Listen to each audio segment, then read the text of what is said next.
Good evening, everybody, and welcome to round one for the IES Rowdy Energy Cup Series here from Daytona for the Daytona 500, really 250, here at Daytona International Speedway. Good evening, everybody. My name is Frank Marchese. Thank you very much for making us a part of your evening. I will have a brand new broadcast partner in the booth with me here momentarily as we get ready to start what is bound to be an incredible season for the iRacing East Cups, the Rowdy Energy Cup Series here on ESPN. We're so glad to have this this series back on the channel, back on the network after last season, missing the second half of last season. Certainly nice to have this series back on the network for a full season, a season that will run all the way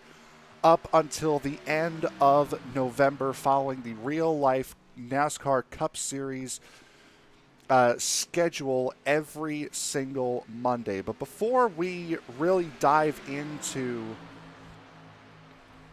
this series here and what we can expect out of this season, we did have a special request here, right here at the start of the broadcast. We're going to bring in one of the drivers here tonight, the driver of the number 35, Landon Lacy, who is here tonight. Landon, how you doing, bud? Doing good, sir. How are you? I'm doing good. About to start a great, fantastic season, and you have an absolutely fantastic cause that you are racing for here tonight that you wanted to tell the folks about. Yes, sir. We are. I was doing this from another league that I raced in last night. They're doing a fundraiser for this girl called Sadie. She is currently a cancer patient at a children's hospital. They're raising money for this little girl. They're doing raffles for cool stuff like helmets and headphones and some other stuff. But all the proceeds that go from the donations and the raffles, 100% of the proceeds is going to this girl's family to help them out with medical bills for like chemo and stuff like that. But we're not asking for much. We just needed a little bit of help somewhere else, and this was a good place to do it. So if you can help us out, help this little girl out, we would very much appreciate you. And as always, thank you for watching the stream, keeping up with us. We appreciate y'all. Yeah, we certainly, that certainly sounds like a great cause. We just flashed the website up on the screen, and we will be flashing the website up on the screen periodically as the race goes on. But we're about to get to the grid here. No qualifying after the dual races last week. Landon, good luck, sir. Have a fantastic evening, bud. Yes, sir. Thank you. All right, so that was Landon Lacy. Again, we will be periodically showing that that website, that link, up on the screen as the driver of the number 35. Now, the numbers are going to be a little bit of an odd situation here tonight. Some of the drivers are going to be showing up, at least on the timing pylon, in numbers that are not the numbers that they are going to be racing in over the course of this season. Now, with the way iRacing works, as we take a little bit of a look behind the curtain, with the way that iRacing works, you need to, when you set up one of these sessions, if you're doing what we did here last week with the dual race scenario where you have a specific lineup of race grid that you need to get set, which we will take a look at here just momentarily as the cars are lining up on the grid right now. You need to do it you need to create the session in a certain way, and unfortunately that has messed with some of the car numbers. So the numbers on the cars will be right. The numbers on our graphics, however, might be a little skewed here just for tonight's race. It should be back to normal next week. But for right now, we will take a look at the grid here for this first race of the Rowdy Energy Cup Series season. Cody Smith and Greg McConey, pole winner and winner of the second dual race, will start on the front row. Cody Smith, who won the first dual race, moves up to third place in the starting grid. Mark McFadden, who finished second in the second dual race, now will move into the second row here for tonight's event. Nick Kessler and Brandon Wilson will make up row 3. Jason Larrabee and Tony Ball in row 4. Elijah Innes and Ryan Broderick in row 5. Landon Lacy and Jason Papp make up row number 6. Row 7 will go to Adrian Moore and Mark Brown. Row 8 to Christian Vasquez and Joe Gautier. Row 9 to Damon Goldsboro and Aaron Tribble. Kyle Herlitzky and Skylar Brown will make up row number 10. Row 11 goes to Ben Bando and Cedric Hunter. Row 12 to Zach Bowerman and Logan Jones.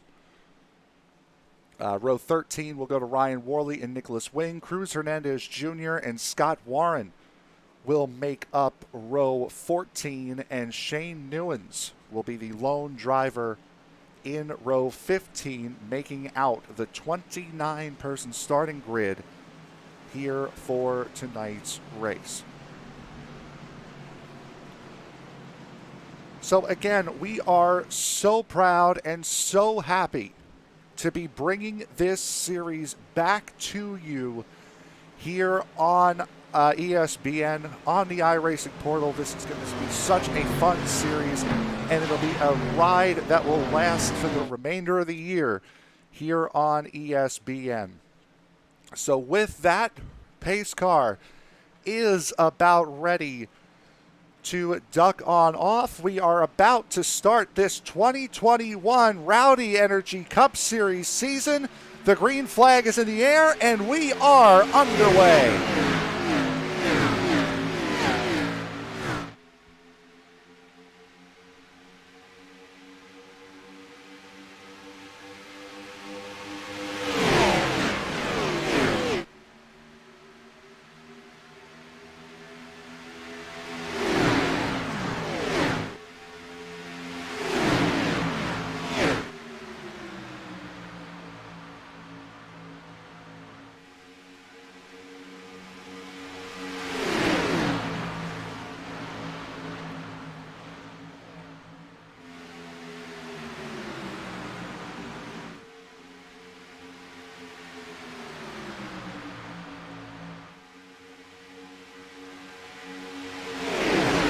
Lap one in the books. Some drivers electing to start from the pit lane. You can already see two distinct gaps, two distinct packs here forming for this race as the 71 of Mark McFadden gets into the wall just a little bit going into turn one. And just as it was in dual race 1 and 2, Cody and Brody Smith right down on the bottom, leading the way. Now, it was Brody that was pushing Cody for a vast majority of the first dual race last week. Right behind them is Jason Larrabee in the 26. Tony Ball following him, followed by Ryan Broderick on the inside lane. That is Nick Kessler in the 4, leading the outside lane. Behind him is dual race number 2 winner Greg McConey, who is not used to seeing somebody in front of him.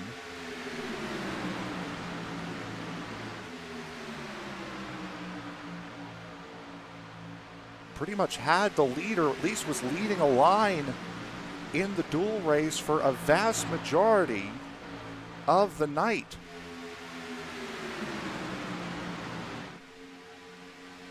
As we come down to complete lap number 3 here, we ride on board with the driver of the number 8, Tony Ball.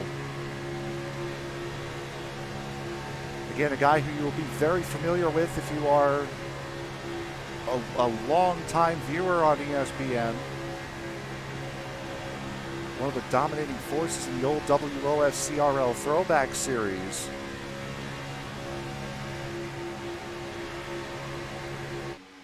Is Tony as we head down into turn number 3 here on this 4th lap. That second group has found a way and has come back up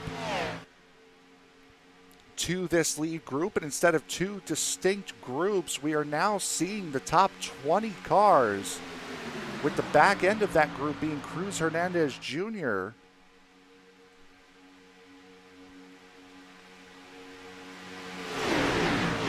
tailing this group here.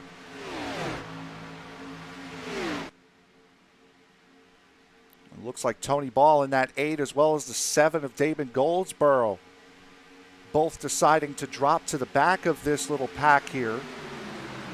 That opens up a big gap in this bottom lane here, as Ryan Broderick in the 06, Adrian Moore in the 09 trying to fill that gap. Boy, oh boy, that 26 of Jason Larrivee getting pretty loose coming out of turn number 4.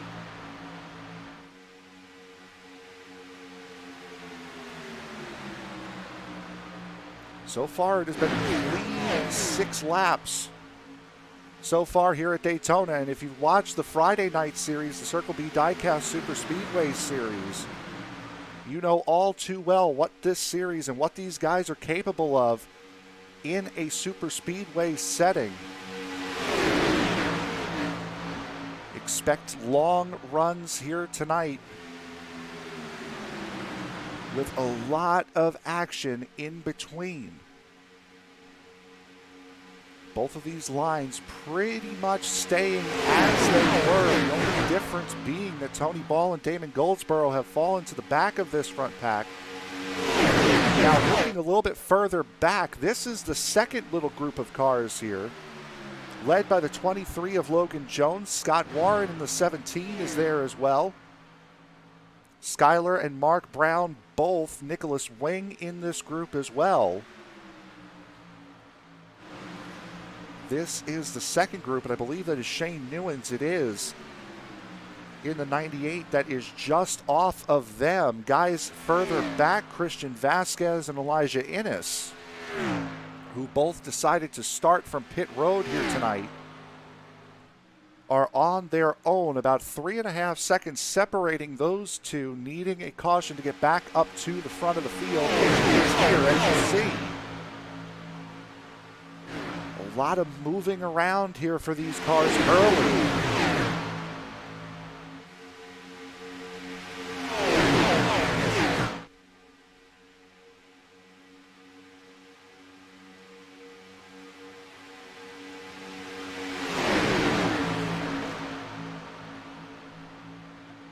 As we are working lap number 8, about to start lap number 9 here of the Daytona 250.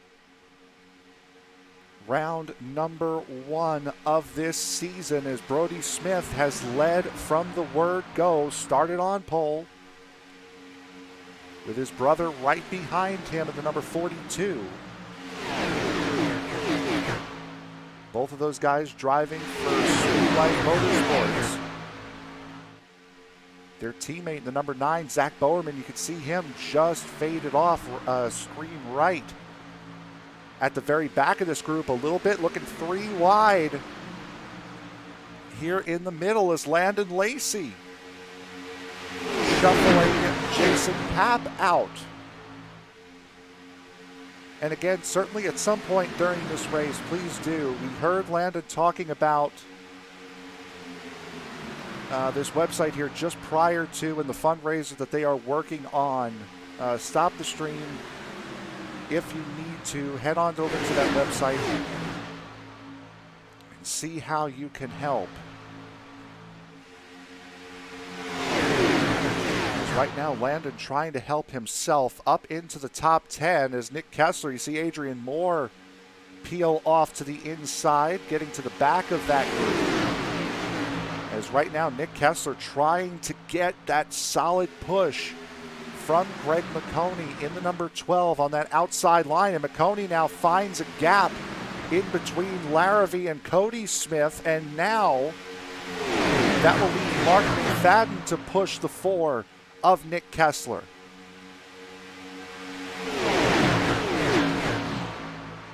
So Brody and Cody Smith with Greg McConey, the first 3 cars on that inside lane. Nick Kessler, Mark McFadden, and Brandon Wilson, the first 3 cars on the outside lane. Still some moving and shaking going on as you see that 06, that's Ryan Broderick moving in between lanes here in the middle of turns 3 and 4. About to start lap number 12 here of round 1 of this season.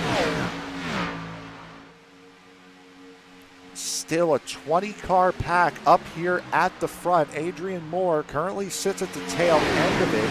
It's a little bit more spread out, not quite as compact as it was before. And now we got a couple of cars starting to bail out. That looks like Larrivee, Broderick, Lacy, all bailing out, going to the back as we are 3 wide for second place.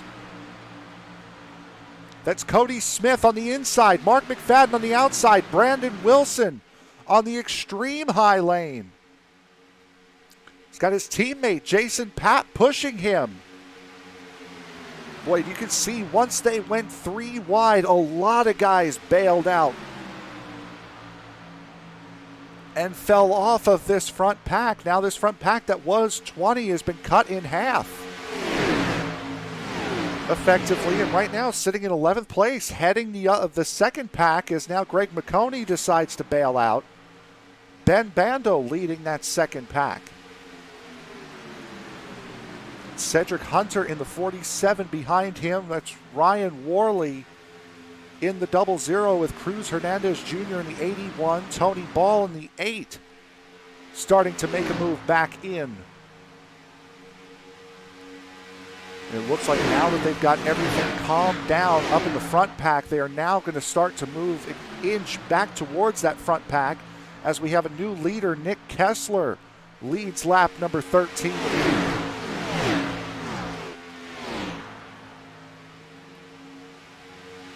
Trying to work our way in here. Getting towards lap 15, and I believe we do now have one of our new broadcasters here in the booth with me, as I would like to welcome Ryan Williams to the broadcast booth. Your first race here on ESPN. Ryan, welcome. Yes, sir. Thank you for having me on this fantastic night. It was a tough drive down to Daytona, but we finally made it, and we're here watching some great action. Looks like I'm coming in about 15 laps in, but that's okay. Enjoying this awesome racing action here tonight. Yep, certainly has been a great run thus far here, Ryan. And with these guys, I know you're just getting in here, but we've seen a lot of action up here at the front of the field already tonight. A lot of shuffling, a lot of moving around. We've seen this front pack of about 20 cars really compress as Mark McFadden goes to the lead. Now they're starting to string out a couple of guys that started on pit road about to be lapped here. But a lot of great racing happening so far, and with these guys running the Cup cars, these are the cars they're most comfortable in. This is the kind of racing we can expect from these guys. It looks like so far so good. I mean, 2 wide racing all the way back. As soon as I jumped in, I heard you saying that they were 3 wide for the lead at one point, and so far it looks like the 71 and 24 working together. Let's see if they'll be able to make it last here for the next 5 or so laps before everybody else catches up to them and gives them a challenge. Yep, and that's Mark McFadden now currently leading the race, the elder statesman of the series here. And for those of you who missed it during last Monday night's broadcast of the qualifying for this event and the duels, Mark McFadden, 73 years of age in that number 71, is now Christian Vasquez, my goodness, and Elijah Ennis getting lapped there, and Aaron Tribble, who I do not believe is in the race here tonight. We know for a fact he was in the duels, but Aaron Tribble 13. So that age difference here, really, that's one of the bright parts about this series. And it just goes to attest, I mean, even as far as the simulation, iRacing, it doesn't matter if you're 15 years old, even as far as 80 years old. I've seen guys in their mid-80s still pulling it off in the simulation. So it's amazing to see a driver at the age of at least 73 come out here and lead a race like Daytona. Yeah, it certainly is, and he has done an absolutely fantastic job over these last couple of weeks, as now we're seeing Cody Smith and the aforementioned Mark McFadden start to fall to the back. They're still 3 wide. Here is, I believe that is Aaron Tribble in the 22, so he is here. Is Aaron, young Aaron, getting up into that 3rd spot on the inside line. And that's a strategy you're going to see here a lot at Daytona. We saw it in the Daytona 500 yesterday. Guys going to the apron on the back straightaway to try to get themselves out of Dodge if they feel like it's getting a little too racy up at the front. Right now, it certainly doesn't look like it's getting very racing, except for those two cars on the outside. 47 gets shot high, so that's going to open the door back for that 71 car as he's trying to make a move back towards the front, pulling that 00 along with him. It certainly is, as there you see the 71 of Mark McFadden.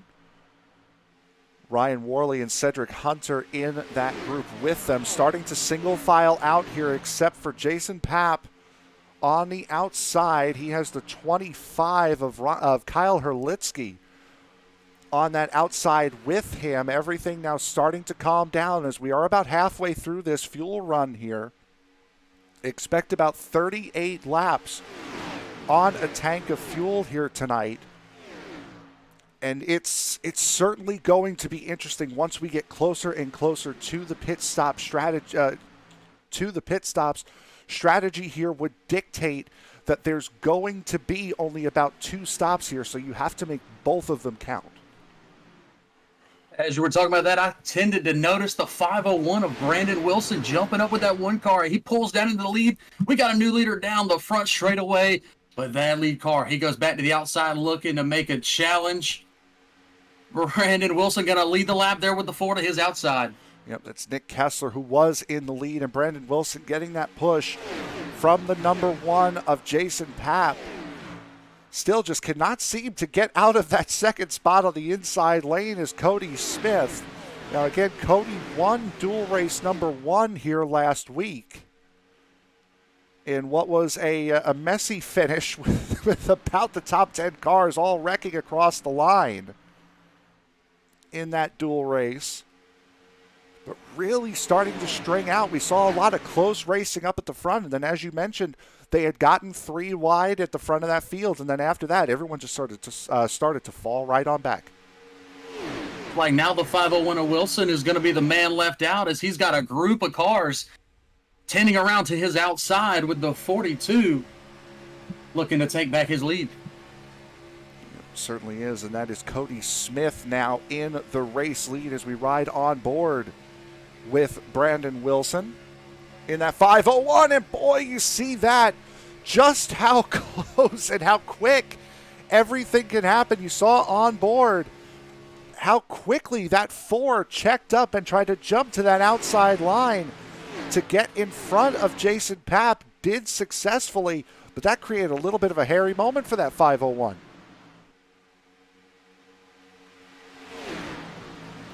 Now that the 501 has fallen back, the 97 of Cody Smith has taken the lead back. It seems that we are starting finally to single file out here as we work towards that ever so treacherous green flag pit stops possibly. Yep, certainly. We're still about 14 to 15 laps away from those green flag pit stops. However, we possibly this early in the race, short pitting could possibly be a thing here if that's something that you're interested in doing to try to get into a pack on your own, trying to work with specific guys.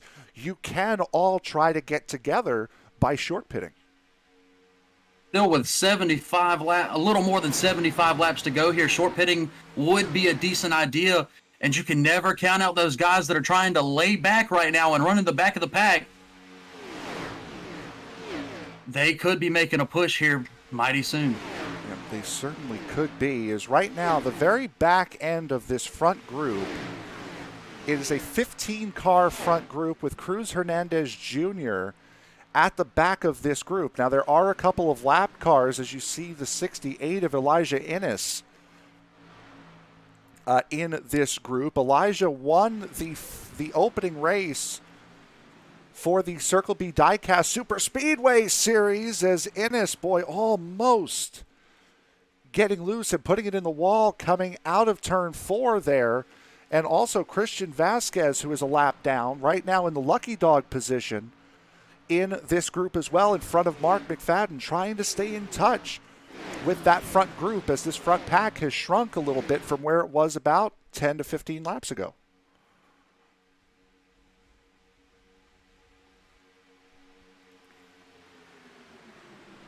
Couple of cars shooting outside. Looks like we're going to take it 3 wide into the third turn. The 1 car followed by that 501. He wants his lead spot back, and he's going to try to push the 1 all the way there as we come down the front straightaway. Yep, certainly does. And that's Nick Kessler in the middle. That does not have any sort of help whatsoever at the moment. Now Pap and Wilson are going to have to move down as Herlitsky in the 25 moves up. And right now, you got a lot of help up at the front. The 9, the 24, and the 42 of Bowerman, Brody, and then Cody Smith, all with Sweet Life Motorsports running 1, 2, 3 on that inside lane. But it looks like to me this outside lane is gaining a head of steam. We've seen in past races, in my personal life, that the outside line tends to come in about this time. The low line seems to be working for your leaders. But look at that. On the outside, the 25 and the 4, they may lead the next lap. Yep, that's the 25 of Ryan Herlitsky now gets that clearance and falls in front of the 9 for the race lead. That will leave the 4 of Nick Kessler to lead that outside group with Pap and Wilson behind him as we work just past the quarter distance mark here at Daytona.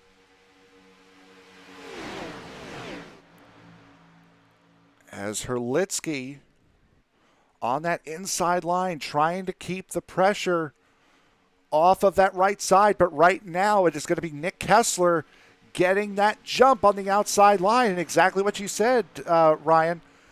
Coming off of turn 4, Kessler was behind him, ended up nipping him at the line. That could be big coming down to the final lap of this race. It sure will. All we can hope is for some good, clean racing coming down to the wire. Kessler and Herlitsky continue to battle for the lead. And don't forget, if that one car gets the shove from the 501, he could take this 3 wide at any moment. Yep, certainly can, as those two are teammates, the 1 and the 501 for Dudes Racing. Another Dudes Racing car in the 00 of Ryan Worley. Just jumped down to the inside line, trying to get up with his teammates. I would have to imagine is that 00, and that's something you really need around here, is to find your teammates, know where they are, and try to get their help whenever you can, especially if you want to make a move as the 1 peeks out behind the 4.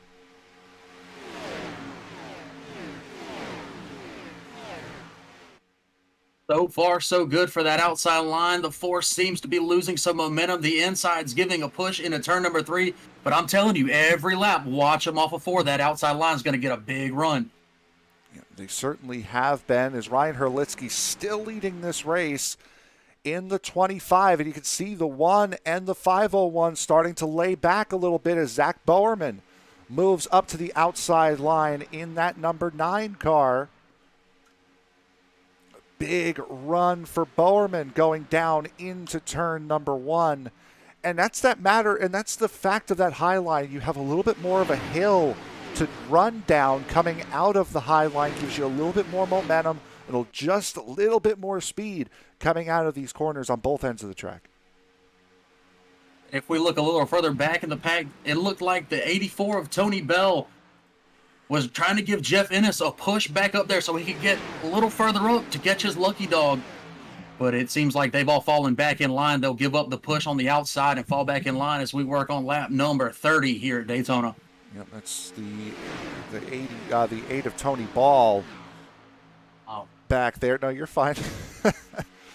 First night, last second notice, it's totally fine. But as right now you're seeing teammates working in action here all over the racetrack, whether it be Bowerman or the Smith brothers, as I believe that's Kyle Herlitsky on the inside line. It is falling to the back of this group here. I've led my lap. Time for me to move on backwards.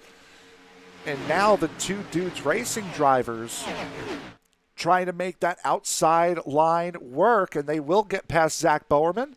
They will try to come down in front of the 9. Only the 1 is clear. Now the 501 clears himself.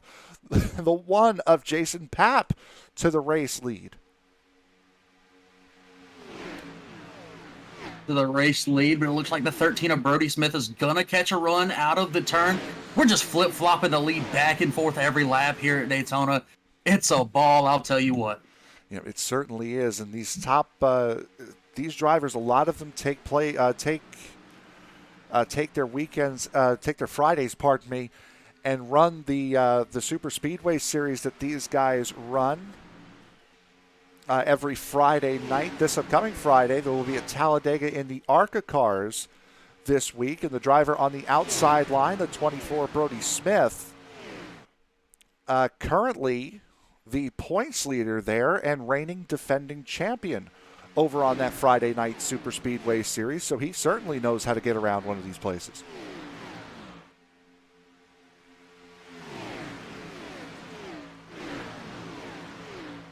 He certainly does, and it's showing so far as he's been among this lead pack of cars since at least I jumped in here. He probably has been the entire race. But it looks like they're all going to fall back in line for now and work down a couple of laps. The only car I see on the outside looks like the 22, and he doesn't have any help at all, and he falls back in line. Yeah, and this typically, on the Friday night series at least, this signals the start of green flag pit stops getting ready to occur as guys try to shuffle their way down to the inside to make it as easy as possible for them when they do need to get down to that bottom of the racetrack to make that pit stop. And this is where, right here, you can really win or lose a race, especially at a super speedway here. One speeding penalty, you slide through the box. Speeding on exit, you have to come back in. There's a lot of things that can go wrong on one of these pit stops. A lot of things that could go wrong, but also a lot of things that can go right. And if you time it just perfectly, get in and out of your box and back onto the track with a group of friends that can continue your draft, you won't lose anything and put yourself in a fantastic position towards a later half of the race. But we'll see as we're getting into those laps. Can these cars stay together and maintain their draft off of pit road, or will anybody be singled out from everybody else? Now, that's another thing I wanted to bring up with you. We've seen on the Friday night series that these packs, they'll start off really big. They will start off as these 20-car packs that we have right now, but during the pit stops, they tend to trickle off. They turn from 20 to 15, and then from 15 to 12, as some guys now started to come into pit road. Jason Papp is the first into pit road. I wonder what his strategy is going to be. Oh, they're wrecking in the back. Well, it was Mark McFadden who's in the grass there. I think it was the 53 of Landon Lacy that just caught him in the rear bumper. Doesn't look like they did too much damage to those two cars, but just a little bit of a nudge. And that's, of all the things that I had just mentioned going possibly wrong on pit stops, that was one that I forgot to mention. The announcer's curse strikes once again here at Daytona, ladies and gentlemen. Here we go. Here comes the rest of the pack, it appears. Only one guy deciding to stay out. Cedric Hunter goes out, and look at the run by Bando getting into pit road. There is no way that he made 60 miles an hour going into pit road and then blows through his box. Another testament to those pit road mishaps that you mentioned just a moment ago. Nick Kessler gets caught for speeding, apparently. Ben Bando probably going to get caught for speeding. And then other mishaps on pit road. Who can bounce back from it? Only time will tell from here. Yeah, and you could see pretty clearly Ben Bando sitting on pit road. And the winner of the race off of pit road, the driver of the number 7, that is Damon Goldsboro, who wins that race off of pit road, currently sitting, would have effective race lead right now as the race leader, Cedric Hunter, comes into pit road in the 47. Now Damon was at the back of that lead group, has found his way up to the front of it. Boy, and by quite a margin, too. Right back to what we were talking about. He does have quite a margin on the rest of the field currently, but he will be caught as everybody else will get back into the draft. More cars making their way down pit road. Damon Goldsboro, as well as some others. Yeah, this is that trio that we saw. They must have either sped on exit or missed their boxes initially. in the mass hysteria on pit road. So those guys, we thought they were in the race lead. The race lead actually is here as Nick Kessler currently leading the race on that inside line. Cedric Hunter getting out of the way as he's just coming up to speed coming off of pit road. And back out to the front, it'll be the brothers Smith, Brody and Cody, with their teammate, the 9 of Zach Bowerman, up to the front. And this front pack has shrunk significantly. It sure has. As your front pack has gone from around 20 cars to now there's only, I believe, 7, 8 cars there in the front pack. I did notice there for a second a little bit of dodgy driving out of the Smith brothers, but they were able to finally get it back in line. As you see Kessler jump back out of the outside with that 35 in tow. Yeah, and that's the 7 of Damon Goldsboro coming out of pit road. So he will hold that inside line, let those guys go. And again, it's the brothers Smith on the inside, Brody in the 24, Cody in the 42 on the inside line, Nick Kessler and Zach, pardon me. I'll see it here in a second. It's Zach Bowerman, Nick Kessler, and Landon Lacy leading that outside lane as we are almost at halfway through this Daytona 250. We will take a quick break and be right back, still caution-free from Daytona.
Tonight's broadcast of the IES Rowdy Energy Cup Series is sponsored by DiecastNuts.com.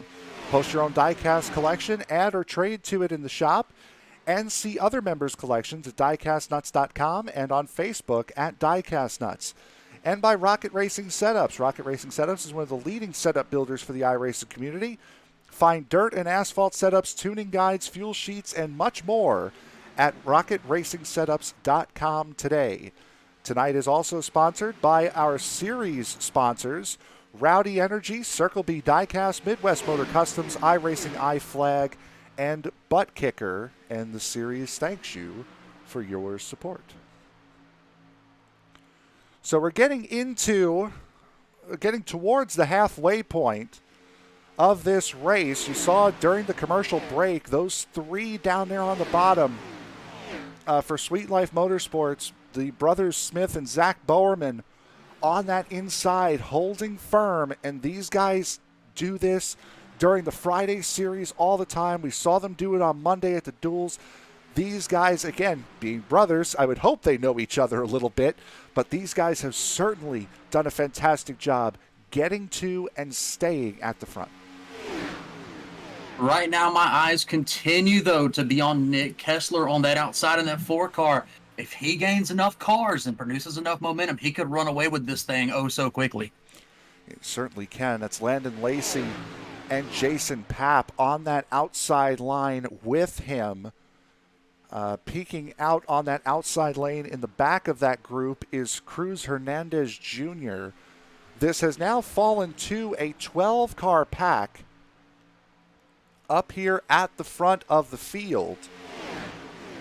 Now, again, there are guys up here that are a lap down. That 7 of Damon Goldsboro is currently a lap down. And I believe he is the first of the drivers that is a lap down in that number 7 after missing his pit the first time through pit road. And, Ryan, this is what happens a lot when you don't get cautions here. As I was saying before we got into that pit cycle, once these guys get into the pit cycle, these 20-car packs turn into 15 to 12-car packs, and we've just seen it again right here. And for all these multiple packs developed here, and it looks like they're all going to continue to converge back into one as we get later on in this race. It does, however, look like the 35 of Landon Lacy is scored a lap down, so he's up there just helping Kessler out for fun. It seems he might try to jump back in front of the field here to get back on the lead lap at some point. It certainly could be. As we saw that trio of cars there, well, it's a little bit more than a trio. It's more of a quartet of cars here going through the tri-oval. Only 2 drivers here in this group are on the lead lap. That's Adrian Moore and Kyle Herlitzky. In front of those 2 are Elijah Innes and Christian Vasquez. Those guys both started this race on pit road. We're trying to bank on a quick caution, and that did not come to fruition. So those guys are currently sitting several laps down here after this pit cycle. The 09 and the 25, who were both a part of that lead group, have fallen off by about 8.2 seconds now from the lead pack that we were just watching, and that could come down to pit strategy as far as how many tires did you take, how much fuel you were able to get in the car. So there's a lot of things on pit road that can split up one of these groups. Speaking of pit road, another driver that had a mishap, Ben Bando. He's looking for a miracle at this point in this race. He might catch a couple of lucky dogs if there are a couple of cautions, but for Ben Bando, that costly mistake on pit road could cost him this entire race. Yep, that's Ben Bando in the number 2 at the front of this group here. He has the 23 of Logan Jones behind him. Scott Warren there as well, and now Bando's going to move up to the outside line to get towards the back of this group. Mark McFadden in this group as well. Nicholas Wing, Skylar Brown, and Mark Brown are the drivers that occupy this group. And for Ben Bando, this is one of those more personal things. It's, instead of league things, He has had quite a Daytona here over the first couple months of this season, winning with his team the Rolex 24, their third Rolex 24 in a row, and winning one of the NIS Daytona 500s this week. So that 2 car is showing a lot of promise here at Daytona, and unfortunately one mistake has put him way in the back. If you can big caution out of turn number 2. The 26 of Jason Larivee comes in contact with their leader and goes around hard into the outside wall. 63, I should say. We'll get a look at this here momentarily, as there is Damon Goldsboro. Right behind him is Larivee. You can see no front end on that number 26. And we'll see here in just a second what caused our first caution of the night on lap 52 of this race. And here we go. Boy, Larivee just really slow up at the front of the pack and just held up that inside line. With McConey getting involved, Cruz Hernandez getting involved as well.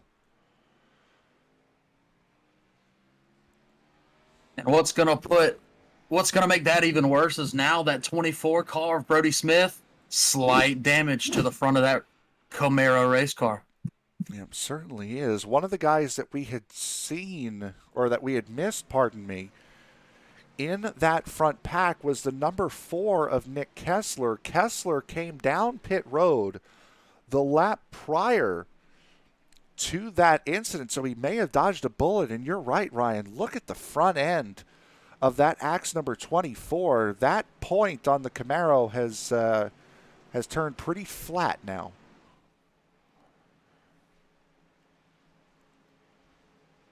And as I suspected, Brody Smith, along with his brother and a bunch of other cars, they're going to shoot down to the inside and they're going to pit. And for Brody Smith, it's going to be a game of, can he recover? Can he fix that race car in time? And can he put himself back in contention to win this race?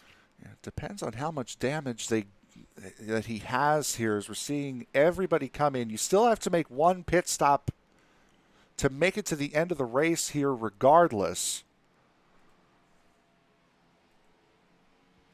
of what your situation is here on pit road, whether you decide to stay out or whether you decide to come in. As Jason Papp wins the race off of pit road, Nicholas Wing there as well. Tony Ball coming out 4th. Ryan Worley there as well.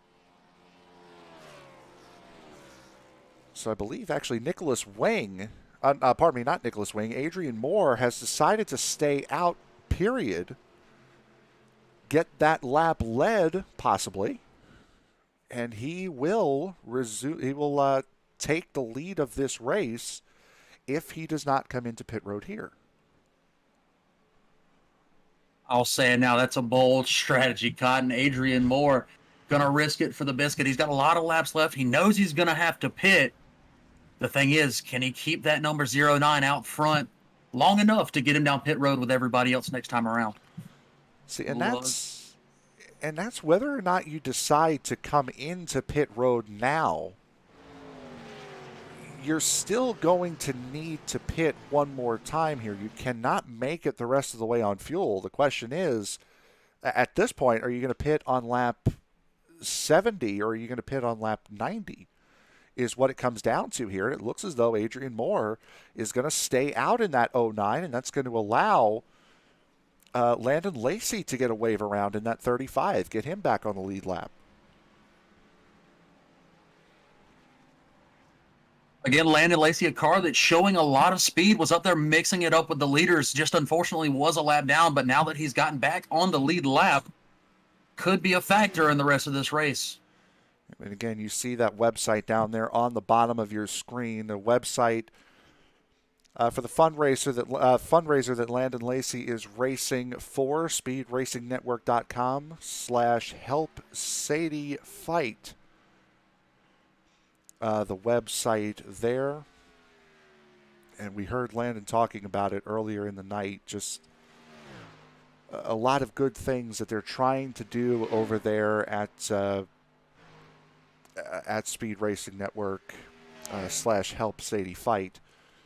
So please, either after this race, open up a new tab, try to help out as much and wherever you can. So as we get set to go back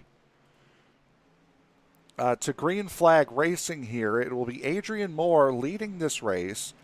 Jason Papp in second. Zach Bowerman and Tony Ball are going to be in the pushing lane in row number 2. That will leave Dudes Racing teammates Ryan Worley and Brandon Wilson behind them in row 3. And Ryan, for the first time this season and for the first time on ESPN, bring us back to green. It's all with the 09 of Moore and the 1 of Pat. The iRacing pit car will come into the pits. They're going to go back to green. Moore steps on the gas, and we're back underway here from Daytona. Beautifully done. Thank you, sir. So, as we go back to green flag racing, you can see this field now is all back together again after it had gotten massively spread out through that cycle of pit stops. And to follow up, once we get out of turn number 2 here, everyone gets out of it clean. Cody Smith having to spend some extra time on pit road, having to spend about a minute of extra time on pit road to fix up that number 24, currently running in the 16th position right there as Tony Ball falls to the back. Yeah, Tony Ball was up there mixing it up with that 09, and all of a sudden he thought better of it, says, I'm going to save my stuff for the end of the race. Falls all the way back now to the end of that first pack. It certainly does. He's got a couple of Dream Team Incorporated teammates there with him. Ben Bando, Damon Goldsboro back there as well with him, so probably trying to get back to them as he's on the outside of 3 wide with Scott Warren in the middle. And for those of you who know this series well, Scott Warren is one of those guys who is constantly up towards the front, constantly has a good car. In the Friday night series, he is laid back a lot here tonight, has finally got his chance to get back up into the front racing positions. That 17 is not going to be one to overlook here tonight coming down to the end of this. If you look back towards the front of the race, the 9 car of Zach Borman has taken the lead from that 09 of Adrian Moore. Adrian Moore just couldn't quite keep up. Those worn out tires allowed that 9 of Borman to get around him on the outside, as the 1 of Jason Papp is going to challenge Borman next. Yep, that's Papp, Wilson, and Herlitzky, who we've seen lead a couple laps on that outside line. As you see Adrian Moore getting out of shape a little bit, coming out of turn number 2. As now Jason Papp got that shove from Brandon Wilson that you had spoken about, Ryan, right up to the front is that 1, and you can see the tire difference between these guys. We say that tires don't really make much of a difference here on super speedways, but with the tire model and the way these cars are handling, that 09 of Adrian Moore is having quite a time of it coming off of these corners. That's right. Adrian Moore just can't quite keep up with the rest of the pack as the outside continues to get a run time and time again on him. It looks like the 9 will go back to the lead down the back straightaway as he gets around the 1 of Papp with the 501 still in tow. Yeah, we've seen that move a lot on Friday nights. The second car on the inside line will jump up and take that run from the outside and then jump in front. Zach Bowerman performing it to perfection right there in that number 9, getting ahead of Jason Papp. 41 laps to go here at Daytona for round 1 of the Rowdy Energy Cup Series, presented by iRacing East here tonight, and it is going to be quite a season here. Again, following the Cup Series schedule with these guys, so next week will be the Daytona Road Course with that god-awful chicane between turn 4 and the tri-oval. That is certainly going to mix some things up here. A completely different discipline, same track, but a completely completely different driving style coming up next Monday night. Take a look here all the way through the field. You see 2 by 2 by 2 as we're coming up on a lap car. What's going to happen here for your bottom line leaders? As the 1 already jumps high preparing for the lap car, the 501 in tow. It looks like that 9 of Borman is going to get around him on the outside. And that's Larrabee as Jason Papp ends up going a little too high, getting into the wall that allows his 2 teammates and Herlitsky in that 25 go through on the inside line. And now the 22, look at Aaron Tribble keep that car inches away from the wall coming out of turn 4. We are 3 wide all through this field. And now Larrabee having connection issues right in the middle of this swarm. That opened tremendous doors for the 00 of Ryan Worley as he jumps to the lead to the outside of Mr. Zach Borman. Yep, certainly has. Is up back up here at the front. 3 dudes racing cars on that outside line. Worley, Wilson, and Papp still have yet to see the 26 of Larrabee reappear in the middle of that group as, boy, things got really hairy with those drivers as there goes Worley right down to the inside line to that race lead, blocking off the 9 and Adrian Moore. Now that he's got his tires up to temperature, really starting to show what he can do in that 09, keeping a lot steadier of a line than he was earlier in the run.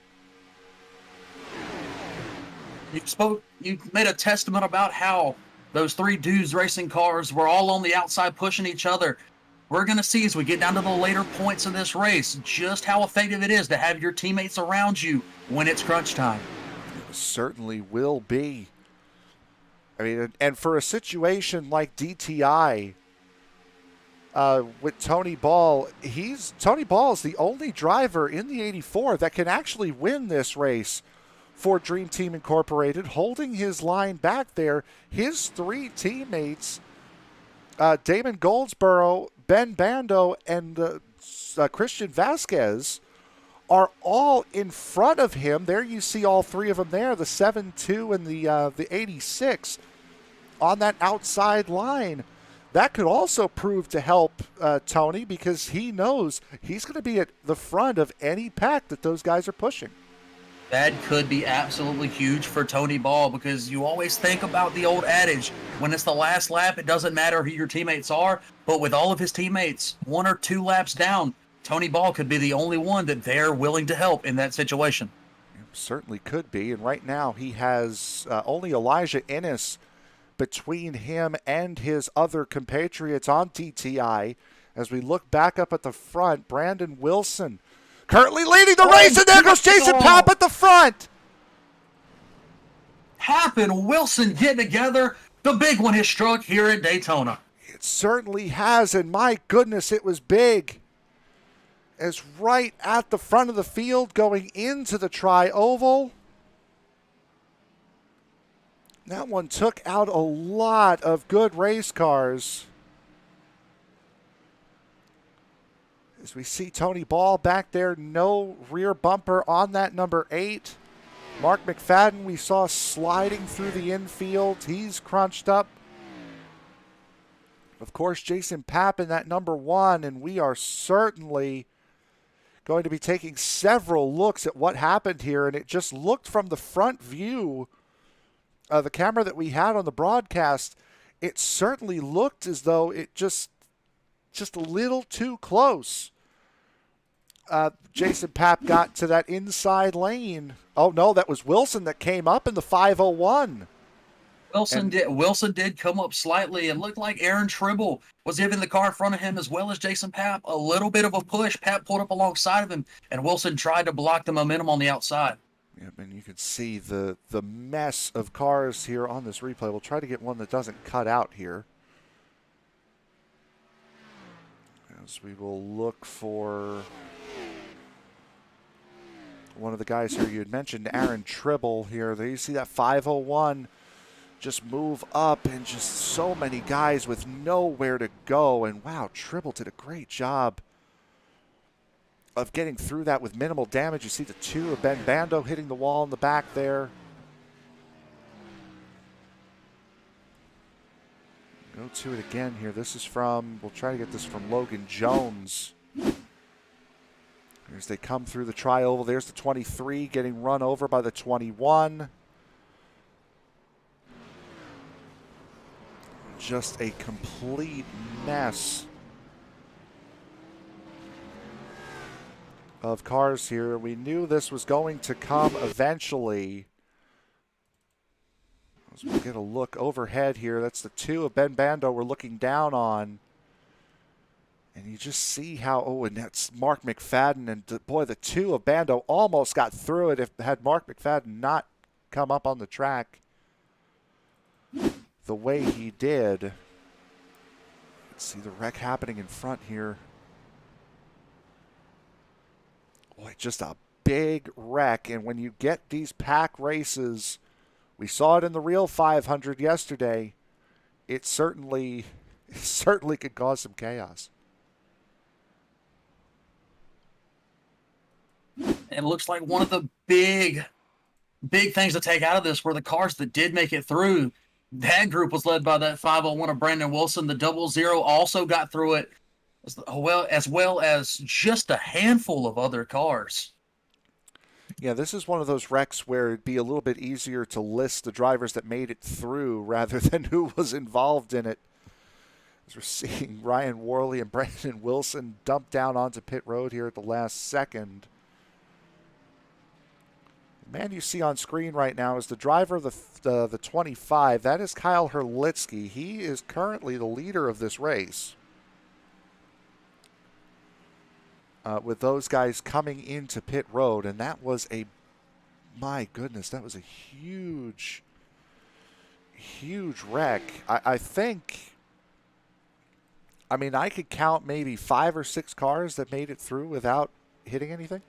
That's about what I counted as well. It wasn't very many.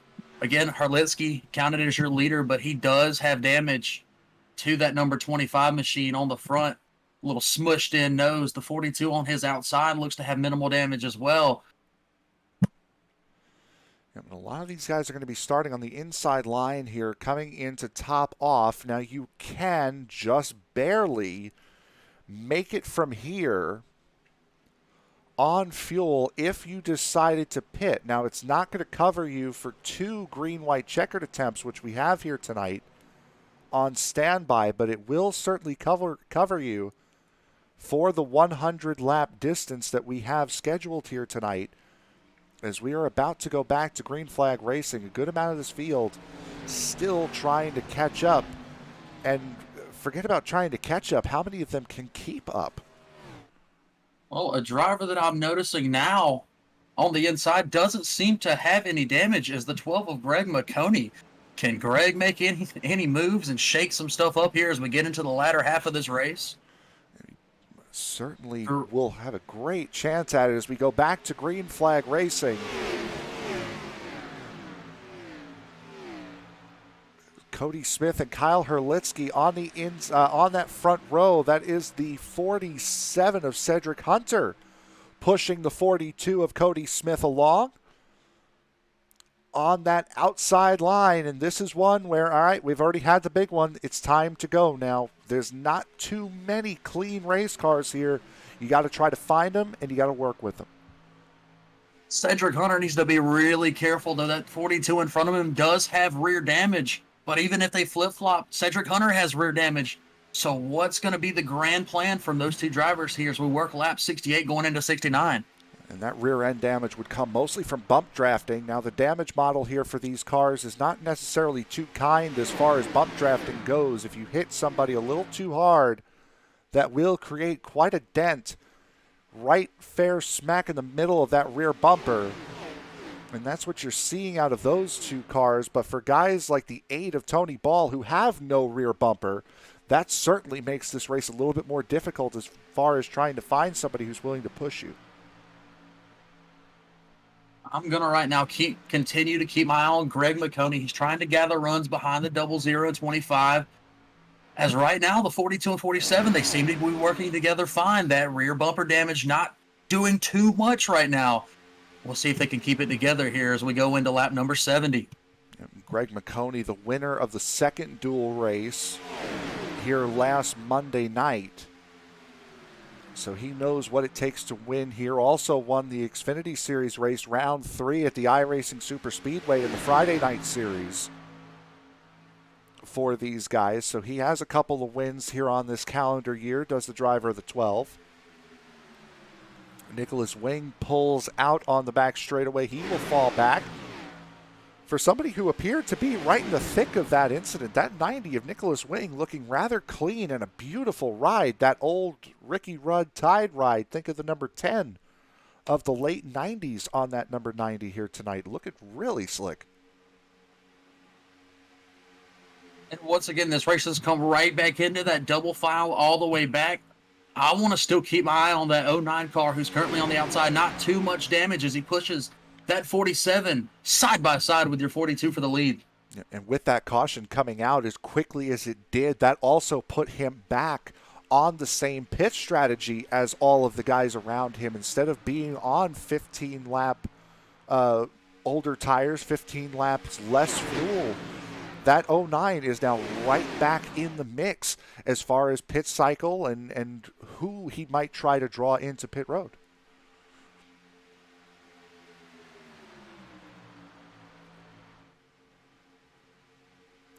So we sit now with 29 laps to go here at Daytona. Cedric Hunter in the 47, currently leading this race from Cody Smith and Adrian Moore. Cody Smith in the 42, the second car on the inside lane. Adrian Moore, the lead car, on the outside. So right now that appears you see there, go ahead. The 00 of Ryan Worley. He thought better of all of his moves. He's going to fall straight back to the rear of this lead pack and behind that 7 car. I wonder what he's thinking there to get out of there with only 28 laps remaining. I was just about to mention him falling to the back, as Worley, one of the very few drivers up here with a completely clean race car in that Midwest Motor Customs number 00. Falling to the back of that line. A little bit of a connection issue there for him. We get right back up to the front of the field, however, as Cody Smith now moves up into that outside line, trying to get around the 47 of Cedric Hunter, and he will certainly have a good run with the 09 of Adrian Moore behind him. What a push by Adrian Moore down the back straightaway. He continues to the outside of Cedric Hunter, and I guarantee you he gets a run off of turn number 4, but it's going to be close at the line as the 25 gets a little sideways. Yep, that 25 getting pushed by the 21 of Skylar Brown. Now, Brown was a part of that big wreck. Same thing with Scott Warren behind him. A clean front end, though, on that 21, so he can push. He can potentially lead a group. The question with him is he going to be able to push as the 09 trying to slide in between the 42 and 47 and does successfully? That leaves Aaron Tribble and Tony Ball out in front of that outside line. Adrian Moore pulling out the nerves of steel down there to slide right in between that 42 and 47. But that allows that 22 car of Aaron Tribble to be the first car on the outside, looking to pick himself up a couple of spots here down the front straightaway. Only 4 cars currently occupying that outside lane. Aaron Tribble, Tony Ball, Joe Gauthier, and Landon Lacy on that outside line as the 25 of Herlitsky bails out. That leaves a gap for Tony Ball to go down to the inside, so the 8 moves behind the 47 of Cedric Hunter. Speaking of which, going back to Damon Goldsboro in that number 7, currently sitting back on the lead lap after his miscue on the first round of green flag pit stops. The driver behind him, one of his teammates, Christian Vasquez, currently the first car not on the lead lap. So he is the lucky dog driver from starting on pit road in that 86. Vasquez has a golden opportunity with a teammate in front of him to try to get that lucky dog if we have another caution. He will certainly be hoping for another caution here as we work down lap number 75. Coming up to 76 next time around. Again, Vasquez, a little bit of damage on that race car. Will he be able to hold off the rest of those lap down cars behind him if we have another caution?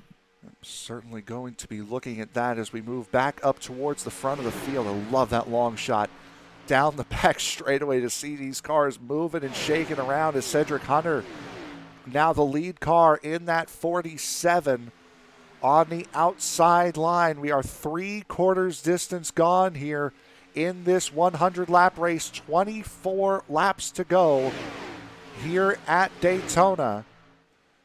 Only 2 cautions here tonight thus far. As boy, Cedric Hunter getting a good run. Again, Adrian Moore clipping that apron down in turn 2. Now he bails out. This will leave Tony Ball, Skyler, and Mark Brown on that inside line. But that loss of a push for Cody Smith opens up a gap, and that allows Aaron Tribble to fall down into the second position on the inside lane. I was just about to mention it. That left Cody Smith way out to dry. Aaron Tribble to the outside, and that outside line continues to hold steady with the rest of this pack.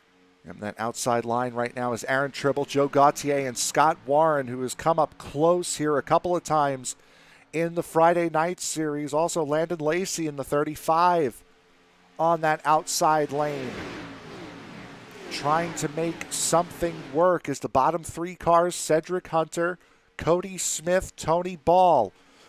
The top 3 on that inside lane. Ball getting a good push from the 21 of Skyler Brown, or as good a push as he possibly can, with both of those cars missing rear bumpers.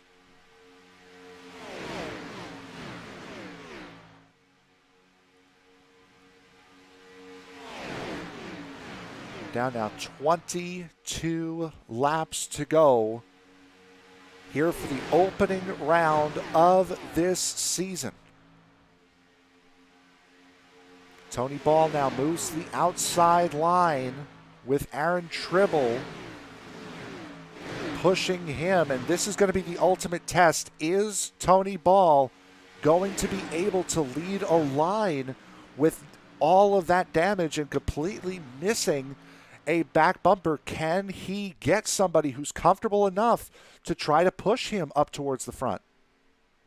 In all honesty, his best move may be to pull up and let Tribble around and let Tribble get in front of him. With no nose damage, he'd be able to push, but he's not able to receive one as you see that outside line begin to fall back. Yeah, it is slowly starting to trickle away, and now Tony is going to relinquish the lead of that outside line to Aaron Tribble. Scott Warren now jumps up to the outside lane, so Tribble cannot get the lead of that outside line to save his life right now. And Scott Warren, we've seen him do this before. The only difference is he had a clean car.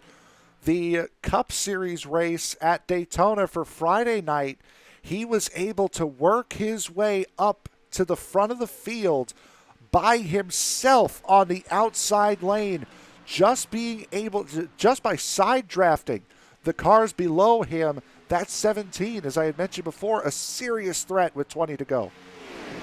Just goes to show you the testament of how strong side draft here it is here on the iRacing simulator. If that 17 is able to work his way all the way up to the front, now it looks like he's got the 09 pulling in behind him. He might be able to give him a shot here and pull up alongside your leaders.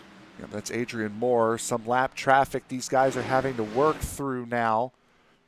As you can see, Cedric Hunter still leading this race. Cody Smith moving to the outside line to pick up Scott Warren, trying to get that race lead as we get down to 19 laps to go here from Daytona. Looks like just as fast as we saw the outside line diminish, it formed a right back. Smith back down to the bottom, leaving that 17 along with the 09 Moore out there all by their lonesome. And Moore's going to straight up push the 17 alongside Smith down the back straightaway. Yeah, that's about all he can do at this point as Warren get around the damaged car of that's Cruz Hernandez Jr. they just passed. 5 cars on that outside lane right now. Scott Warren, Adrian Moore, Kyle Herlitzky, Aaron Tribble, and Tony Ball just moved back down to the inside line ahead of Joe Gauthier in the number 67. But right now you can see how close these guys are up here at the front, trying to side draft trying to either pull themselves up or stall out a run on that outside line. This is Daytona racing at its absolute finest here on the iRacing server. Cody Smith is doing all he can right now to just keep the run of that 17 car at bay. You see him continuously pulling up just ever so slightly, trying to block any run he can. So far, it seems to be working. We still got a bunch of laps left here to see if he can hold anybody else off. A couple of guys at the back end of this front pack starting to trickle away. Tony Ball has allowed Joe Gauthier back around through. Shouldn't be too upsetting for him since he has two of his teammates behind him in Damon Goldsboro and Christian Vasquez. But right behind them is another dangerous group. 3 dudes racing teammates, the 12 of Greg McConey, Ryan Worley, Brandon Wilson. Those guys all have clean cars hanging back here just in case something happens up in front of them in these last 17 laps. You look back up towards the front, there was a shot from the 09 of Moore to the back of Warren as he goes by Cody Smith. He's going to look to take the lead out of turn number 4 if he can continue his run. Smith slides up the track, slide contact, but they both hold on to it down the front straightaway. Yeah, these guys are constant combatants in the Friday night series, so those two know how to race around each other, and Warren swings down in front of the 42, takes over that race lead.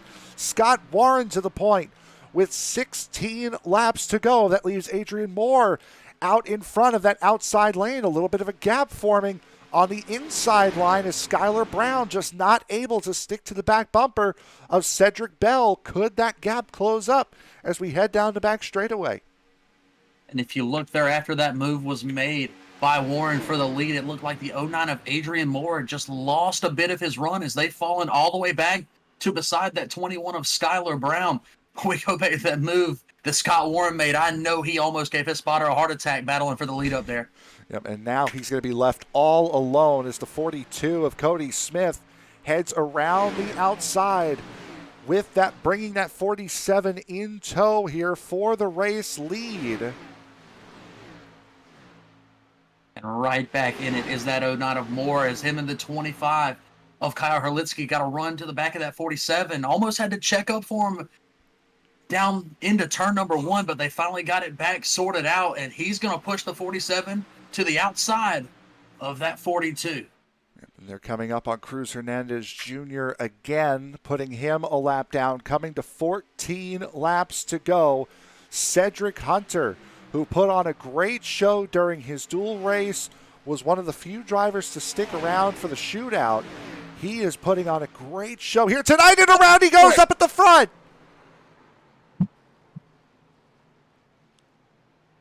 Another huge wreck here at Daytona. This one on lap 87. That's going to take a lot of your front runners out there. Heavy damage to the 09 of Adrian Moore. 67's got some damage. Again, it's another one of those situations. It would be easier to count the cars that didn't get any damage. And that was exactly why you saw right there, exactly why guys like Worley and McConey were hanging back. As we take a look, coming off the tri-oval, just tries to bump draft him in the right rear corner. And that is not something you can do around this track with this car. It's an easy way to send you right around. Looks like heavy damage to the 25 of Kyle Herlitzky and many, many other cars. Tony Ball avoided the contact, but he still doesn't have a back bumper on that car. Just looking down this list of cars, so much damage amongst the field. Skylar Brown in the 21 gets away rather scot-free right up until that moment right there in that 21. We're going to ride along here with Damon Goldsboro, who was one of the few to get away with this. A little bit of a let-off, kept his straight, and a beautiful dodge by Goldsboro in that 7, and then has to dodge a wreck after the wreck.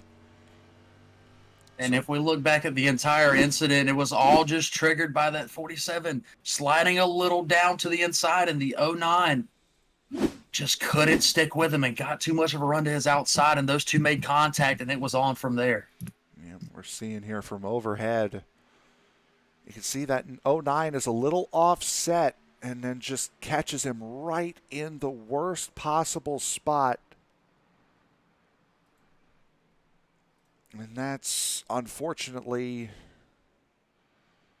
how that goes, is Tony Ball getting a little bit of damage there, hitting the 09 of Scott Moore. Doesn't look to be too bad on that 8 as drivers come down into pit road for what would certainly be the final stops of the night.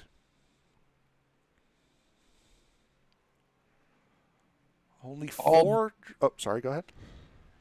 I was just going to say, all this action we've seen here in the past 20 laps is a testament to how much all of these guys want to come into the season with a big win here at Daytona. It just starts you off on such a good note. Unfortunately, a lot of great cars have been taken out in the past 2 cautions. The first big one happening just past halfway took out a vast majority of this field. And this one took out pretty much the rest of them as Christian Vasquez, who we were talking about, gets that lucky dog in that 86. So Vasquez, having started this race from pit road, is now in it with a chance to win in the final 12 laps of this race. Only 4 drivers did not come into pit under this caution flag. Cody Smith, Scott Warren, Tony Ball, and Nicholas Wing all deciding to stay out, figuring track position a little bit better right now, as we will take the green with about 10 to go. And right now it does look like that if he can stay in the catbird seat for most of the remainder of this race, Scott Warren looks to be in a fantastic position with minimal damage to his race car. That's going to be one to watch. It certainly will be. As we look ahead to the rest of the week here on ESPN, there's no race tomorrow with the Western States Racing League Truck Series. After that, it'll be Monza on Wednesday night. Sim Racers Edge will be heading to Monza for round number 3 of their season, the first road course of the season. They will be running there sans the first chicane.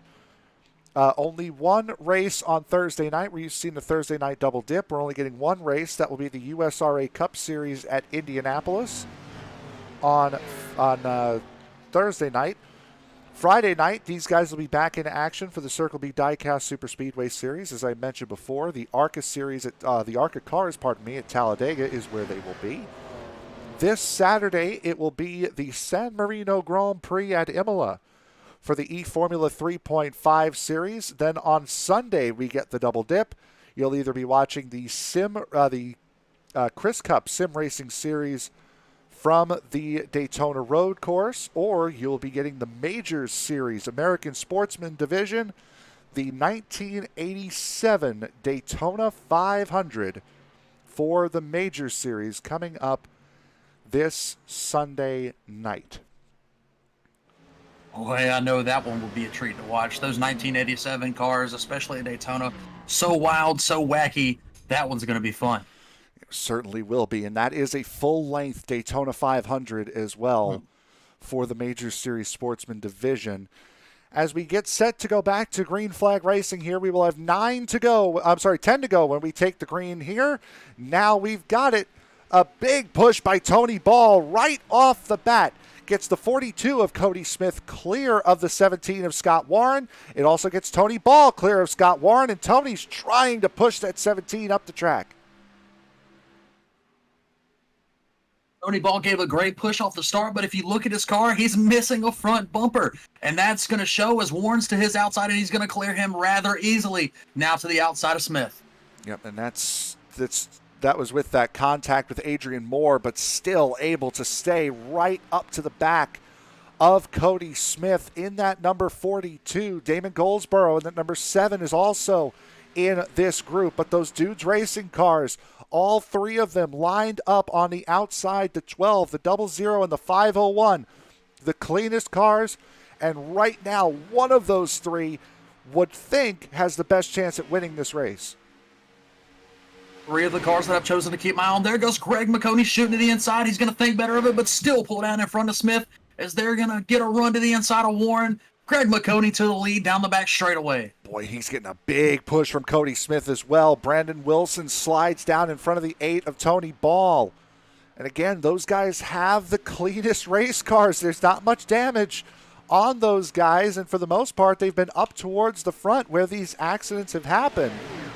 So great job on them, putting themselves in the best position to win this race as Cody Smith jumps to the outside, tries to get Scott Warren to help him, but Warren instead makes it 3 wide for the race lead as we have 8 laps to go. Big key here is going to be for Cody Smith to hold it on the inside. Where are those cars behind him? Are they going to go? Are they going to go with him or are they going to go with Warren on the outside? Warren tries to get back down in line, and the 00 clears some room for him to do so. We're back 2 wide racing, and my heart can set a little happier. It's amazing what Tony Ball's been able to do in that 8. No front bumper, no rear bumper. The 23 of Logan Jones, no front bumper as well on that inside line. Those guys right now are in a position where they're just hoping to try to get the best finish they possibly can. It's going to be really hard, we knew, for the 8 to try to lead a pack with no back bumper. Now with no front bumper, it's going to be darn near impossible. Same thing with the 23 of Logan Jones on that inside line, now trying to get a push from the 7 of Damon Goldsboro on the outside lane. Speaking of the 7 of Damon Goldsboro, I just took a look at him. He shot in there like a rocket coming from the back. The 23 moved up and blocked some of his progress, but he seems to be giving him a push still towards the front. One of his teammates, Christian Vasquez, in the 86 on the inside line. He has Landon Lacy behind him.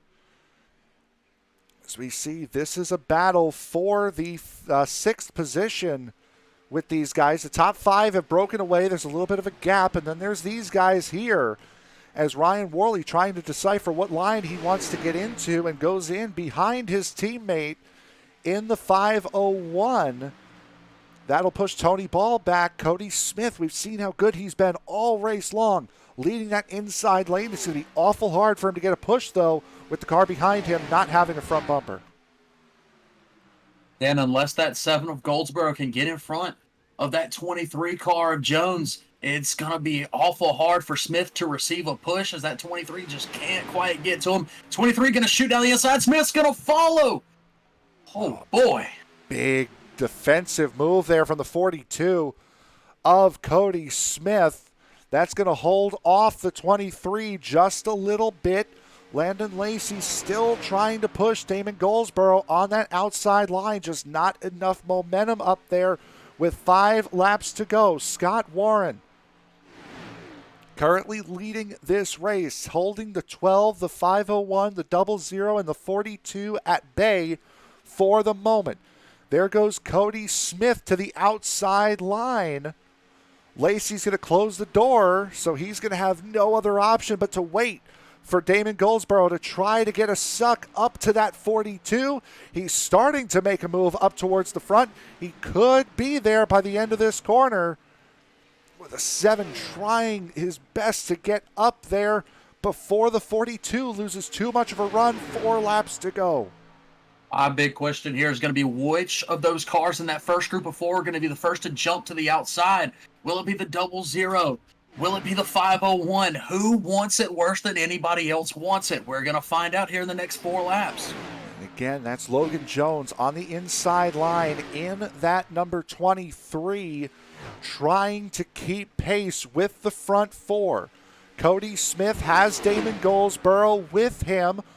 And now Goldsboro moves to the inside, leaving his DTI teammate Christian Vasquez out to dry on the outside line. Landon Lacy not close enough to try to get the push, but here we go. It's a pack of 6. Worley goes to the outside. 3 laps to go. 6 cars up at the front. Worley was the first one to do what I was talking about just a moment ago, but he did not receive any help, and that's going to cost him greatly. The next person I'm looking at going to the outside is Smith as he jumps to the outside down the back straightaway with the 7 of Goldsboro in tow. Yep, Goldsboro just peeking out, doesn't seem to have that run, waits for the 00 of Ryan Worley to get up to him, and now tries to help the 42 just a little too late as the 42 of Cody Smith tried to get to the inside line. Now the 42 and the 7 both on the outside lane. Worley sticks with his teammates down on the bottom as McConey tries to cut the run off just a little. Wilson tries to cut the run off a little bit. 2 laps to go. McConey takes the run to the outside. Warren trying to work him up the track is not able to. Now McConey is able to get clear. Has the 42 and the 7 pushing. Front group of 6 that you could throw a blanket over. Greg McConey peeks out in front of that 17 of Warren, but Warren's going to get a shot from the 501 into turn number 3. Who's going to lead it at the line? We're coming to the white flag. Yeah, this is certainly going to be a fantastic race. Christian Vasquez now has worked his way up into this front 6, make it now front 7 as we come down to the white flag. Greg McConey just does clip Scott Warren at the line. As we go now for the race win, Greg McConey now clear for a moment on Scott Warren. Still getting a great push from Cody Smith as we head on down the back straightaway. What I'm going to be looking to see here is, do one of the cars that are sitting 3 or so cars back go to the outside? And yes, Goldsboro in the 7 goes to the outside as Smith has some trouble with his 42 machine, but that's going to leave McConey all out by himself as the 17 goes to the inside. Yep, that's Scott Warren on the inside. McConey falling back. McConey gets hit by the 7 of Goldsboro. We go back up to the front. Scott Warren's going to win the race as a big wreck happens behind them. Scott Warren wins the Daytona 250 and the first race of the IES Rowdy Energy Cup Series season. What a run by Scott Warren. Was one of those cars that towards the beginning of the race laid back for a while, but I noticed after the first couple of cautions, that car didn't have any damage, and he was able to make it work with that 00 behind him during those last laps. What a run by Scott Warren. Ryan Worley comes home in second, as you saw. And with that wreck that happened there right at the line, Logan Jones in the 23 finishes in third. And we will take a look and see what happened. It looked like Goldsboro and his teammate there in the 86 just couldn't figure out who was pushing who, and looked like he got turned, and that created such an accordion effect that took out the rest of the field. We're going all the way back here. This is on the back straightaway. It almost looks as though Cody Smith runs out of gas coming through here as he slows right down in turn 3. Now it looks, with McConey getting hit, it almost appeared as though Goldsboro was going to take one of the podium positions and then tried to block off Christian Vasquez and ends up crossing the line backwards.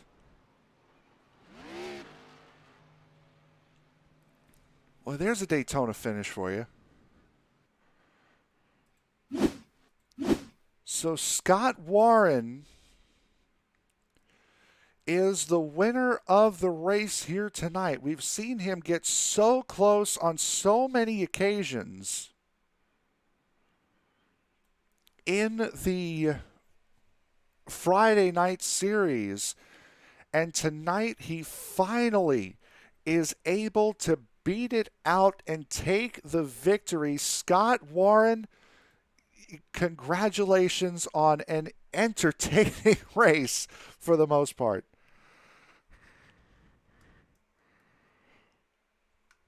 You there, Scott?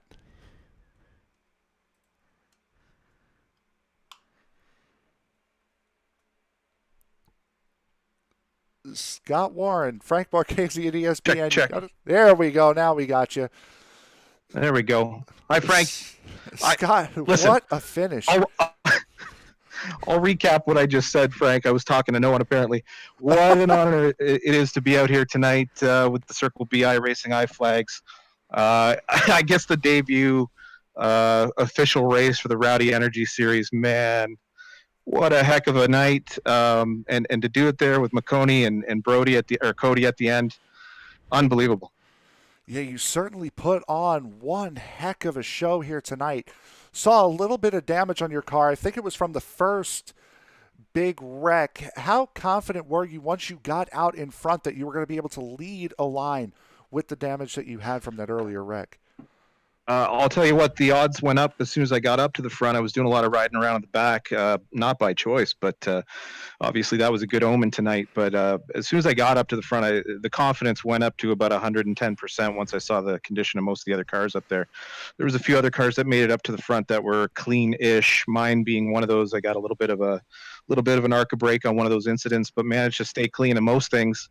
Yeah, it felt good, but I mean, week to week, once you penetrate the top 10 in this series or the Friday series with the guys on the super speedway, same more or less same group of guys, every position gets that much more difficult exponentially. And I knew there was going to be no give. Everybody wanted to get this one, that's for sure. And man, I'm just glad to be the one to do it and represent the iRacing E series here in Rowdy Energy, baby. Yep, certainly. And with this start to the season, you're locked into the playoffs by virtue of the win. That releases a lot of pressure on you for the remainder of the season, especially next week going to the road course here at Daytona. What are you expecting? We've only seen you run on super speedways, the same with a lot of other drivers in this series. What are you expecting out of the road course at Daytona next week? It's definitely a supreme luxury to be locked into the playoffs. I'm going to get out here on Mondays as much as I possibly can, but such is life. My schedule doesn't allow for it. I just happen to be available this week. We've got a vacation holiday up here in Canada, and so I was free to make it tonight. But I'll do my best to get out and represent here. I'm not just a super speedway guy. However, that's my number one passion and my love for sure to get me out into the servers. And I've raced with these guys long enough to know that this what kind of a deal this was tonight. And I really appreciate all the guys chiming in after I took the checkered flag. Came close a few times, Frank. I think you've seen those.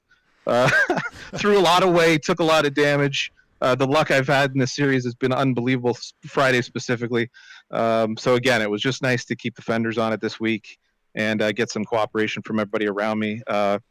Greg gave me all the room we needed at the end there, and on other nights that hasn't been the case, but we took advantage tonight and came home P1.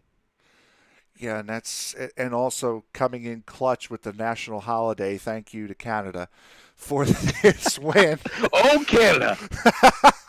Anyone you want to thank before we let you go and celebrate? Well, yeah, I guess I got to thank the Prime Minister Justin Trudeau for allowing us to stay off. I'll start there. And but then I got to get on down the line, and I know that I didn't mention, but I will right now. Butt kicker, hell of a sponsor, CircleBDiecast.com. Go get your Circle B Diecasts at CircleBDiecast.com. iRacing, iFlag, Rowdy Energy, new to the series. Hell of a job by Jason and those partnerships. And it's, like I said, it's an honor to be racing in this league with these fellows week to week. And obviously my family, Carrie, my fiance, and my boys, Landon and Bennett. Heck of a night. Happy to do it here on the Esports Broadcasting Network and to be talking to you, Frank. Well, we've talked to you quite a bit on Friday nights, and for how close you've come, you finally got it in one of the biggest ways you could possibly get it. Scott Warren, your winner here tonight. Congratulations, sir. Well earned and well deserved. Thanks for the call tonight. Everybody up in the booth, everybody that makes it happen for you guys week to week, everybody that's in the chats on the various channels. I love participating when I'm not around, and it's a hell of a thing to have you guys on the call and to help us participate and enjoy these races week to week. It's a pleasure being here. Shout out to the league, Jason, Greg especially, and maybe we'll see you next week. We certainly hope so. Your winner here tonight, Scott Warren. Congratulations. 10-4. Thank you, fellas. So that was your winner here tonight, Scott Warren. And just momentarily here, we will get a word with our second place finisher here tonight, Ryan Worley, as we move on here, going to Mr. Worley. Ryan? Yeah, I got you, bud. All right, so we got you here. Second place finish here tonight. One of the cleaner cars. That's a victory in and of itself here with the way this race turned out. What were your point of views? Because you were right in the middle of a couple of those big wrecks. Yeah, say, my whole strategy was, I'm going to start in the back. If you notice in the duels, I actually took a DQ, so I'd start as far back as possible. And I was like, I'm going to sit back here, and I'm going to let them wreck. And it gets about lap 50, and I moved up, obviously, because it was like everyone's wrecking. But, yeah, that first one that happened, I was sitting there on the inside, and I just see the inside car get spun down. I'm like, well, this doesn't look good. But, yeah, I pulled to the inside like I usually do, and C's parted for me. I kept going. That one with the 501 and the one car, my teammates there, I don't even know what happened. I'm just sitting there really watching the 501's rear end, and I just see, like, I hear the clicking noise of two cars making contact, and I see the one just go up the track, and I'm like, well, that couldn't have been any closer to me. And then at the end, I'm sitting there on the last lap, and I was third on the bottom. I'm like, this is, usually if you're in that position, you're not going to be the one winning the race. That's not a key position to be in. You're not going to have any momentum coming out of the corner, and you're getting chucked up by the guys in front of you. So, there I was just like, I'm just going to back off and try to get a little momentum going to the line. And right as I was getting that momentum streak, they started wrecking in front of me, and that gave me what I needed there at the end. So. And you certainly had an entertaining race up at the front, trying to stick with your teammates as much as possible when you got there. Trying to think of how to word this. You were one of the first drivers to move up in the last 5 laps. Were you expecting somebody to try to go with you, or were you trying to coax your teammates to go up and say, hey, let's try to get around him now? What was that move to the outside with about 3 or 4 to go? Was that you just trying to get the run, or was that you trying to get either Brandon or Greg to say, all right, now it's time to go now? Well, and I'm going to be honest with you. Once it gets down to about 3 to go, teammates are great and everything, but at some point I got to say, I want to get the 0-0 in victory lane. And obviously I didn't do it tonight, but we came really close. And basically what I was thinking is, hey, that I know that Cody is going to push the crap out of me because he doesn't want to work with the 2 on the bottom. I was like, if I go up here, he might go with me, and he didn't. He ditched me. But, yeah, I was trying to figure out a way for us to find a way for me to be the first guy that they're pushing, because once we got all 3 or 4 of us lined up there, it was pretty strong. It certainly was. We stay at Daytona. We're running the road course next week, so we go straight from super speedway, all out, flat out super speedway racing, to calm and finesse of road racing, all at the same racetrack. What are your thoughts going into the road course at Daytona next week?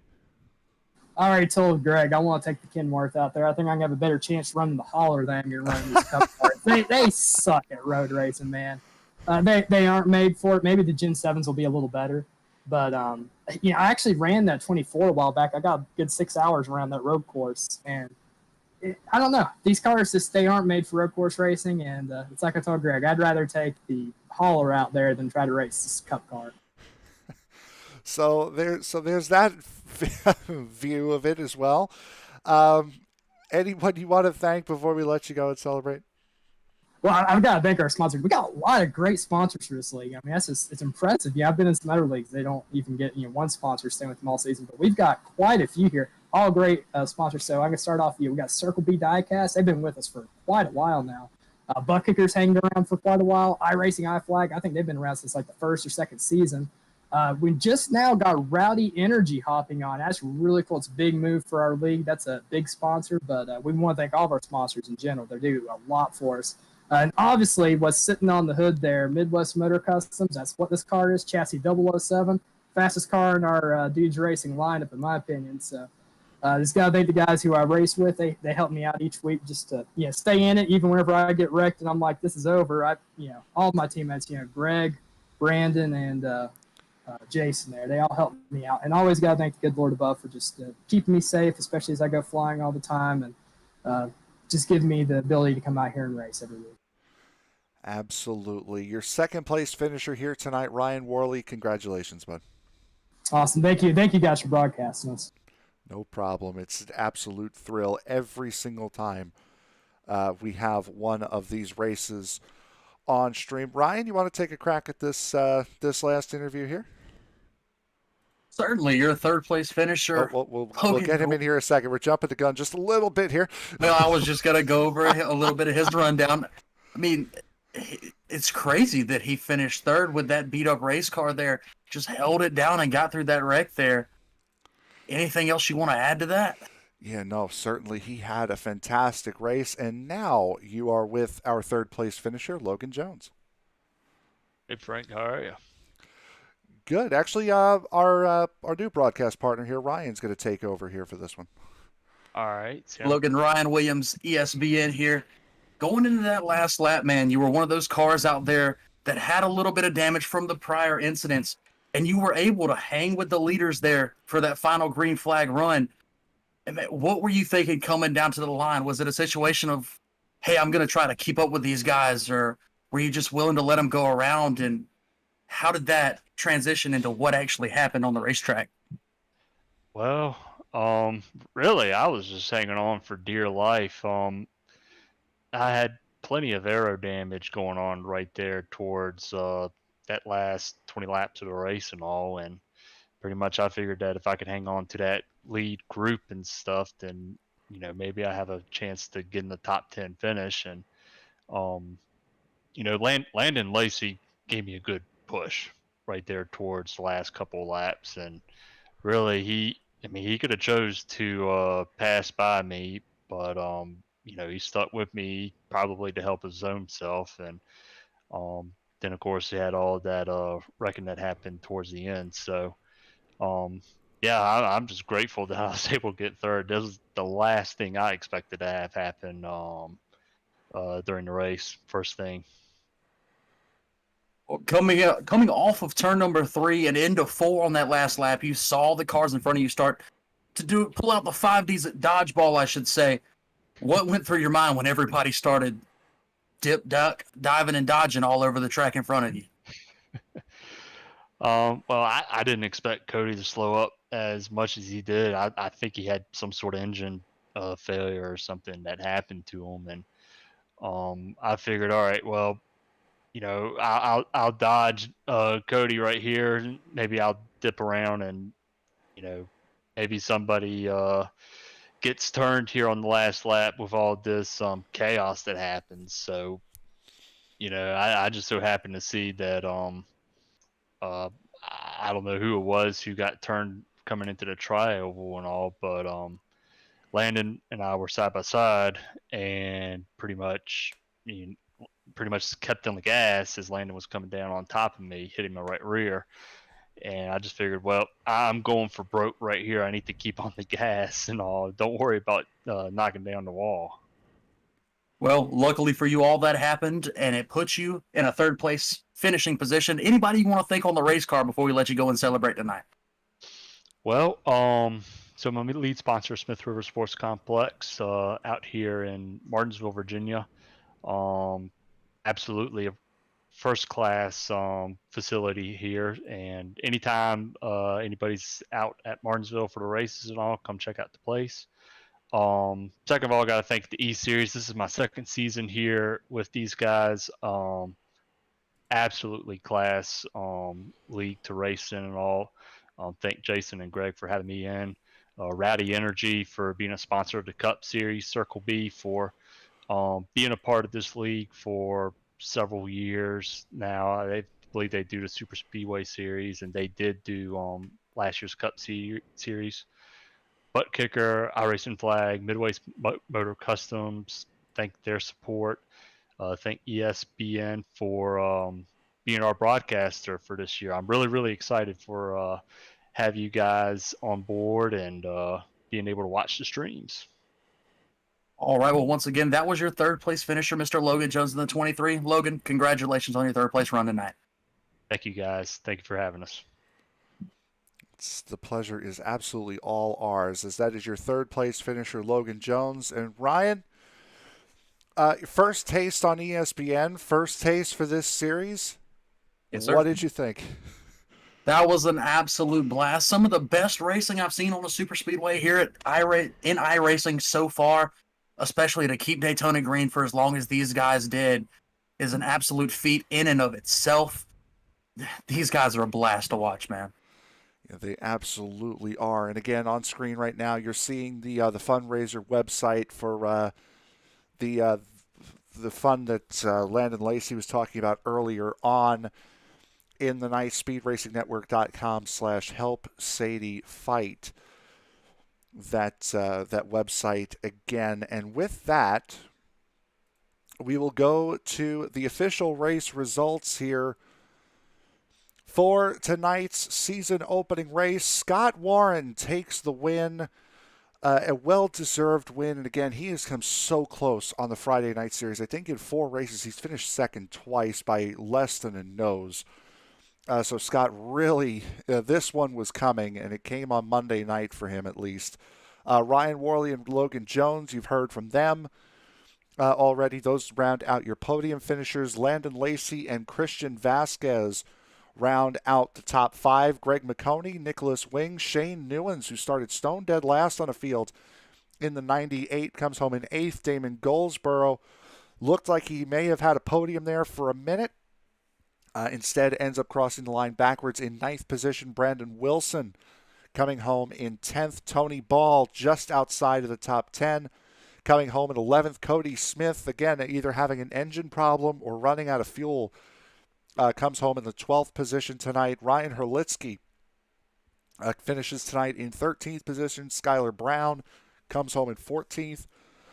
And Elijah Innes, who started the race on pit road, got caught a lap down early, never got the chance to recover from being a lap down, comes home in the 15th position. Ryan.